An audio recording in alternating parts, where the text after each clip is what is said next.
The Galactic Assembly Hall fell silent as Supreme Counselor Vexterra's hologram flickered into view, her crystalline form casting prismatic light across the chamber.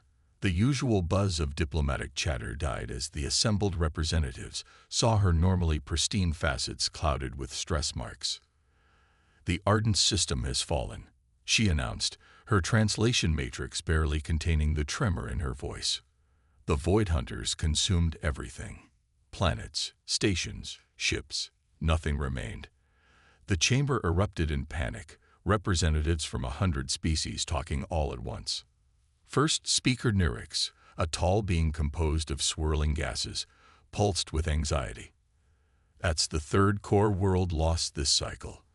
Our most advanced weapons are useless against them."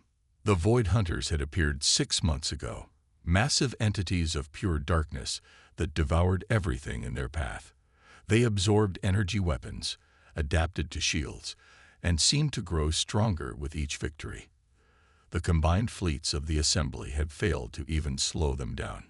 Ambassador Krell, an ancient silicon-based being, raised his crystalline appendage. Perhaps it's time we considered the unthinkable." The chamber grew quiet. Everyone knew what he meant, but none dared speak at first. "You mean the humans," Vexterra said quietly.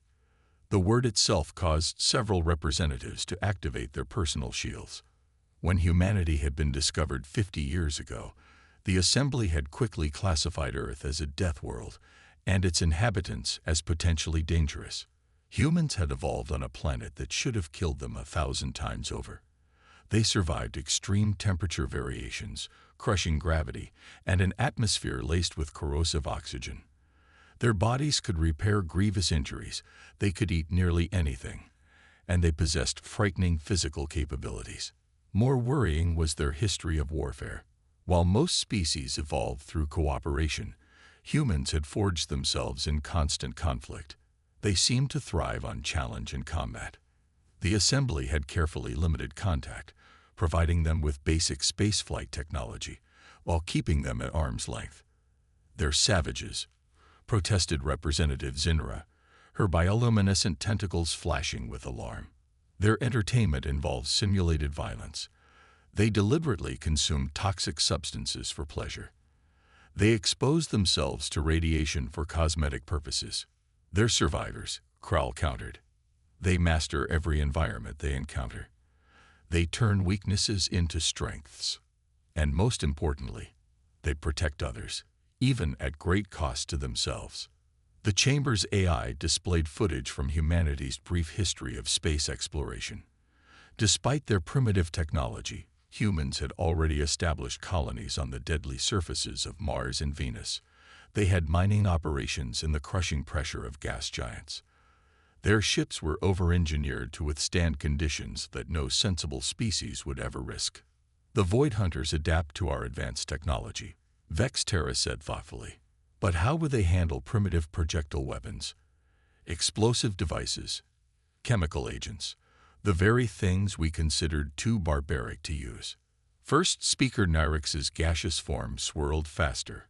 "Are we truly considering this? Asking Deathworlders for military aid?" "We're considering survival," Krall said firmly. "The humans have an embassy on Station 7. I move that we send a delegation immediately." The vote was quick.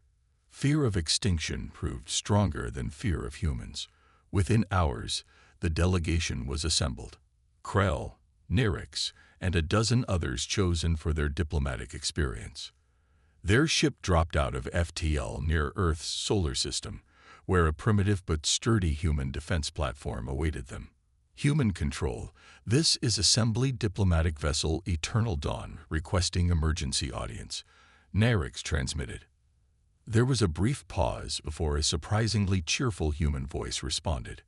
"Acknowledged, Eternal Dawn. You're cleared for approach to Embassy Station. Welcome to Sol System. Though from your urgency, I'm guessing this isn't a social call." As their ship docked, Krell studied the station's construction. Where Assembly architecture favored elegance and efficiency, human structures were built like fortresses. Every system had redundancies. Every section could be sealed off. Even their aesthetic choices seemed designed for combat readiness. The delegation was escorted to a conference room where Commander James Foster awaited them. The human stood as they entered, his scared face breaking into what his species considered a friendly expression. Krell noted how easily he moved in the artificial gravity, his Deathworld physiology barely noticing the strain. "Welcome to humanity's home," Foster said. "Now, why don't you tell me what's got the Assembly scared enough to come asking for help?" The fate of the galaxy now rested on convincing these Deathworlders to fight alongside them. As Krell began explaining about the Void Hunters, he saw something alarming in the humans' eyes. Not fear, but excitement. Perhaps they were right to fear humans after all. But right now, that very quality might be exactly what they needed to survive. Commander Foster's presentation to the Joint Chiefs of Staff was unconventional, to say the least. He brought a jar of ants to the Pentagon's secure briefing room. "The Void Hunters operate like a superorganism," he explained, tapping the glass. "Just like these ants, they're coordinated, adaptable, and nearly unstoppable, unless you understand their basic nature." Admiral Helena Martinez leaned forward, her weathered features intent. Behind her, the hologram showed footage of the Void Hunters, massive clouds of darkness that consumed everything in their path. The alien delegation watched nervously from their environmental bubbles, still uncomfortable in Earth's gravity. "They've adapted to every advanced weapon the Assembly throws at them," Foster continued. "But they've never faced humanity's particular brand of warfare. We don't just fight with technology. We fight with psychology, with deception, with the fundamental principles of combat that have served us since we first picked up stones as weapons." He unveiled a tactical display showing the pattern of Void Hunter attacks. They're expanding in a predictable pattern, always moving toward the densest concentrations of matter and energy.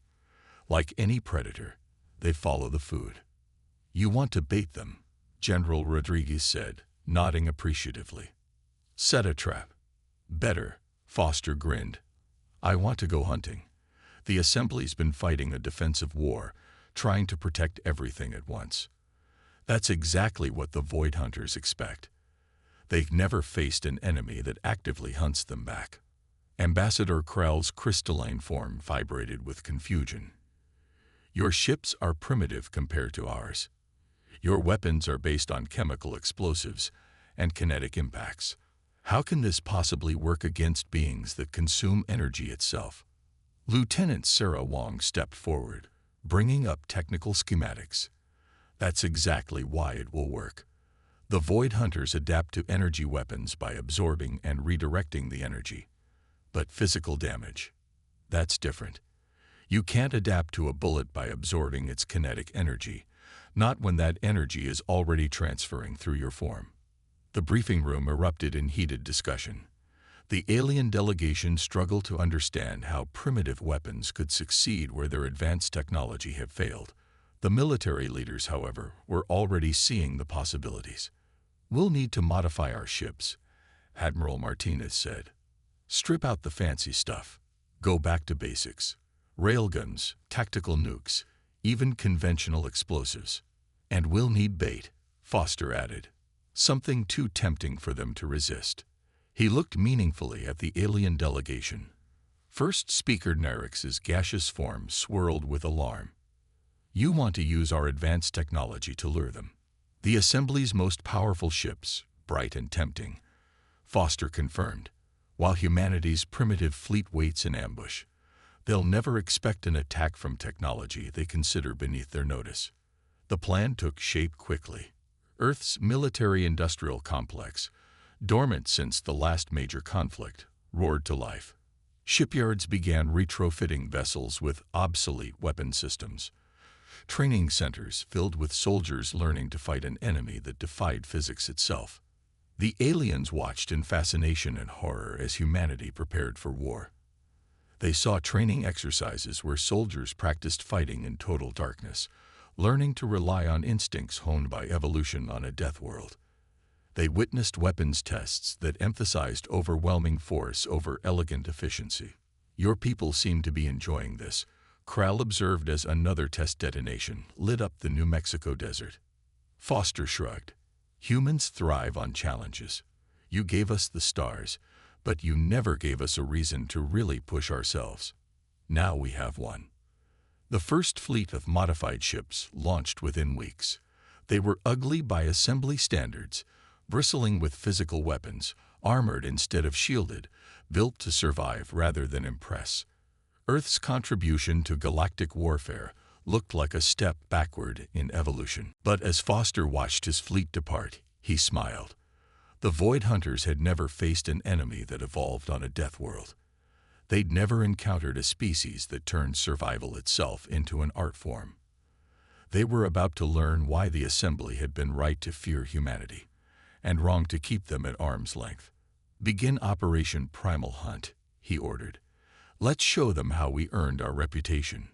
The hunt was on, and humanity was returning to its roots as apex predators. The Void Hunters were about to discover that sometimes the most dangerous weapon isn't the most advanced. It's the one tested by millions of years of evolution on a world that breeds survivors. The Assembly cruiser Eternal Light drifted in space, its advanced systems broadcasting their presence like a beacon. Behind it, hidden in the shadow of a gas giant, humanity's strike fleet waited.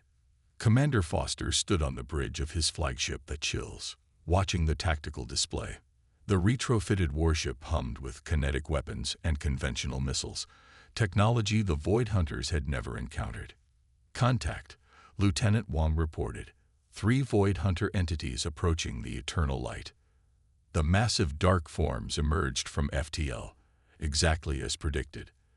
They moved with an unsettling grace, their black masses rippling as they sensed the energy-rich target before them. "Hold," Foster ordered. "Let them commit to the attack." The Void Hunters surrounded the Assembly cruiser, their darkness spreading to engulf it. The alien crew had already evacuated, leaving only automated systems running at full power, the perfect bait. Now, the human fleet erupted from hiding. Railguns fired massive slugs at relativistic speeds. Conventional missiles, their warheads packed with shaped charges, streaked through space.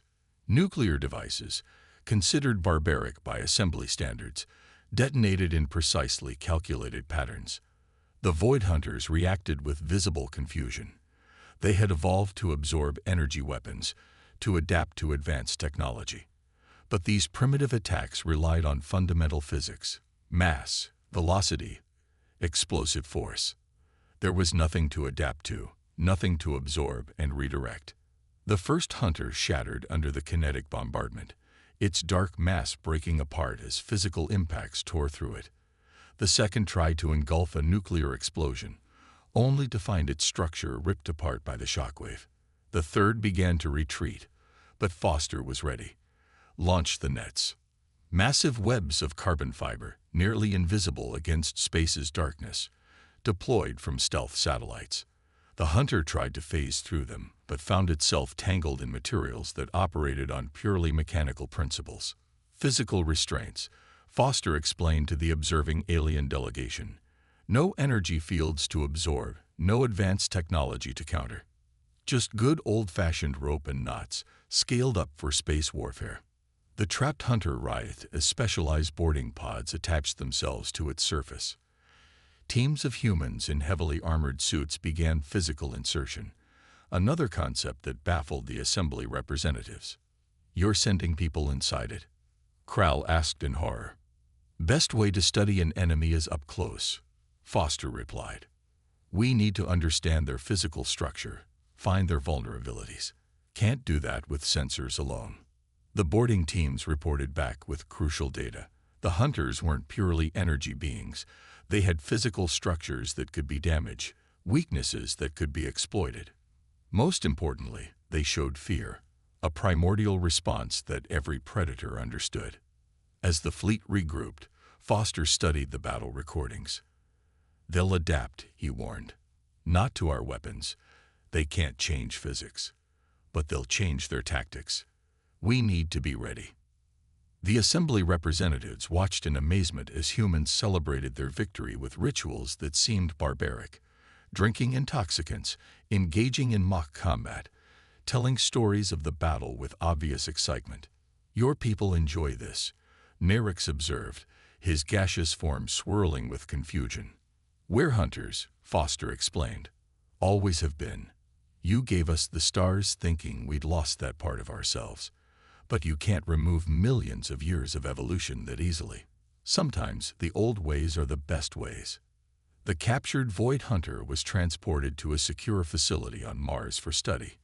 Already, human scientists were discovering patterns in its structure that the assembly's advanced sensors had missed, patterns that any predator would recognize. The first battle was won, but Foster knew the real war was just beginning. The Void Hunters would return in force, driven by instincts as ancient as humanity's own. But this time, they would face an enemy that understood predators better than any species in the galaxy. The Mars training facility buzzed with activity as Foster led a joint human-alien combat exercise. Through reinforced windows, assembly representatives watched in astonishment as human instructors taught their troops the basics of guerrilla warfare. "You're thinking too linearly," Foster called out to a group of crystalline soldiers attempting a flanking maneuver. Predators don't attack in formation.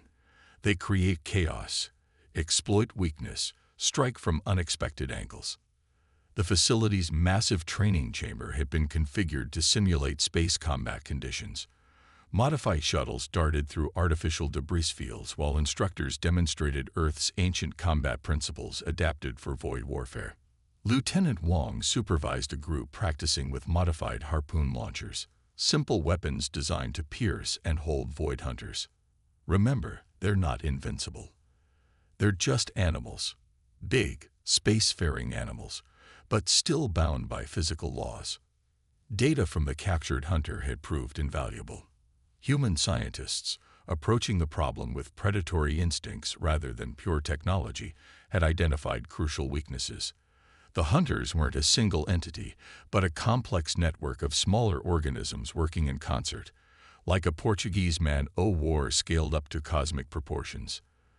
They have a central nervous system, Foster explained to the assembled commanders. Hit it hard enough with physical force, and the whole thing breaks down. No fancy energy weapons needed, just good old-fashioned trauma. The alien troops struggled to adapt to human tactics. Species that had evolved through cooperation found it difficult to think like predators. But they learned, driven by desperation and the infectious enthusiasm of their human instructors. Your people have an unusual approach to warfare, Admiral Zena of the Assembly Fleet noted, watching human Marines demonstrate hand-to-hand combat techniques. You treat it almost like art. Foster nodded. On Earth, every predator develops its own hunting style. Lions hunt different from wolves, wolves different from sharks. We studied them all, adapted their techniques. Now we're teaching you to do the same. The breakthrough came during a simulated battle. An alien squad, mixing various species' natural abilities with human tactics, successfully killed a mock Void Hunter without using a single energy weapon. Their celebration, complete with human-taught victory cries, echoed through the facility. They're learning, Wong observed. Not just the tactics, but the mindset. The hunger for victory. Reports from scout ships confirmed their progress. The Void Hunters were changing their patterns, becoming more cautious. For the first time, they showed signs of fear, a predator's instinctive recognition of a more dangerous hunter. Foster stood in the observation dome, watching Earth's sunset paint the Martian sky crimson. Behind him, humans and aliens trained together, preparing for the battles ahead. They were creating something new, a fighting force that combined assembly technology with humanity's primal instincts. The real test was coming. Intelligence suggested the hunters were massing for a major assault. But this time, they wouldn't face frightened prey. They would face hunters, trained in humanity's ancient arts of warfare. The galaxy was about to witness what happened when Deathworlders were unchained, when humanity's darkest skills were given free rein. The Void Hunters had awakened something ancient and terrible. the spirit that had kept humanity alive on their deadly homeworld. The hunt was reaching its climax, and the predators were about to become prey. Operation Endgame launched at dawn Earth time. Hundreds of assembly ships, stripped of advanced weapons and loaded with primitive human ordnance, emerged from FTL near the Hunters' suspected nest. The Void Hunters' main force was exactly where Foster predicted. A massive swarm of dark entities clustered around an artificial structure that human scientists identified as their central hive. The structure pulsed with dark energy, coordinating the swarm's actions. All ships, execute battle plan Thermopylae. Foster commanded from the Achilles. The fleet split into predetermined groups, following hunting patterns perfected by Earth's apex predators. Like wolves surrounding larger prey, they'd moved to cut off escape routes. The hunters reacted immediately, but their movements had become predictable to human observers. Where assembly tacticians saw chaos, human commanders recognized the patterns of threatened animals protecting their nest.